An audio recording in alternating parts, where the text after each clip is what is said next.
asked on one of my videos where I get my tires that you see me sell at the swap meets. Okay, I see a lot of people selling tires at swap meets. You get the people that'll sell just like a pair that they had laying around their house. You'll see guys roll in with tractor trailers full. And those guys are going to like scrap yards and they're just pulling them off cars. And they pay X amount of dollars per tire and that's it. You know what I mean? A lot of cars are in wrecks or they're laying in the mud. And they don't know if they're good a lot of times, the people buying them. For where I work, the car dealership that I work, the brand I work, they do a used car certification program through the manufacturer. And on that certification program, you must have 4 matching tires of the same brand. Okay? And the tires must be above 5/30 seconds. Around 10-30 seconds, between 10 and 11, depending on the manufacturer and style tire, is a brand new tire. So they want, excuse me, they want 50% or better on the tread, and they want 4 matching tires. They don't specify what brand. So we'll get a lot of people that trade their car in, and they'll put 2 brand new tires on it because they're bald. Okay, and then the other 2 don't pass certification. So a lot of times, depending on the tire, especially Michelin's, you know, I pull 2 brand new Michelin's off a car. They pretty much have the goo from the labels, but they're $190, $200 a tire. So for the company, it was more cost effective to put 4 cheap no-names on there, because that's the way they see it. They don't see it any other way. They just see numbers. You can save them $20. That's $20. They don't care. They're just thinking about dollars. They're not driving the car. So, and the dealership where I work doesn't really have the space to store the old tires to see if they could juggle them onto another car. It just doesn't work that way. You know, it's too high volume. So, a lot of times when you see me out there selling a pair of tires, that's usually what happens. I try to stay 80% or above on the tread.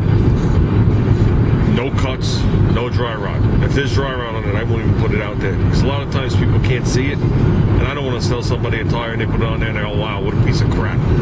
Because believe it or not, I'll see the same people over and over and over. And I only sell them at the swap meets. I have people asking me for my phone number. I won't do it. So when I load up, I forget all about it. I've had, in this beginning of this year, I had someone walk up to me and offer to buy every tire I had, plus every tire I had at home and any tire I had anywhere else. And he gave me a set price per tire, which was 50% less than I get for them. And I looked at my son, and my son says, Dad, what are you going to do? And I said, I'll show you. I turned to the guy, I said, thank you. I said, I'll take your number. I says, but I sell these tires and this stuff to sit here with my son so we have something to do together. I said, it isn't necessarily the money. I said, it's the fact that if I sell you all my tires, I won't have a product to come sell, and then that's one less thing me and my son will get to do together. And the guy looked at me, and you don't know, some of these people are just hustlers, you know what I mean? Especially when you get more towards the city. They're just hustlers, and you think they're emotionless and whatever. And the guy looked at me, he goes, you know? He goes, I could understand that. He goes, but keep me in mind if you ever want to load all your tires. So, you know, sometimes I'll go to a swap meet, I'll sell no tires. Sometimes I'll sell half my tires. You don't know. They're all popular sizes, but some people are leery. Because like I said, there's a lot of crap tires being sold. I'll only sell a quality tire that I personally take off myself, and I know there's nothing wrong with it. Like at this last swap meet, I had a guy walk up to me, you know, one of those loudmouth type guys, you know them all, you know, they're talking throughout the whole swap meet and anywhere they go, they're probably even talking in a movie theater. But he turns the corner, he sees me sitting there with my son, and he's rambling on to his friends, trying to be Joe Cool.